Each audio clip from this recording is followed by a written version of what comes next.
কোটার জায়গায় কোটা রইল, মেধার হলো না জেতা, শিক্ষার্থীদের কাজে লাগিয়ে টুকাই হলো নেতা। দেখেন, এই কথাটা যেটা আমি বললাম, এটা শুনতে খারাপ লাগলেও এটাই কিন্তু বাস্তবতা। গতকাল জাতীয় সংসদে পার্থ সাহেব যে কথাটি বললেন, কথাটা কিন্তু খানিকটা হলো সত্য। আমাদের ছাত্রদের হাতে সুযোগ কিন্তু ছিল এই সংবিধানটাকে একদম বাতিল করে দেওয়ার। আমরা যখন এই ফ্যাসিস্টকে সরালাম বাংলাদেশ থেকে, তখন এই সংবিধান কোনো কিছুই আমাদের মানা দরকার ছিল না। শুধু শুধু এই সংবিধানটাকে মানতে গিয়ে আজকে আমাদের এই দশা। সংসদে সবাই শুধু এই সংবিধানের দোহাই দেয়।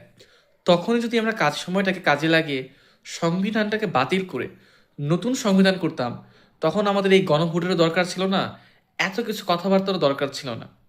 কিন্তু দেখেন, সময় আমাদের এই ভুলটাকে কাজে লাগিয়ে এখন আমরাই এই ভুলের মাসুল দিচ্ছি। আপনি কি মনে করেন?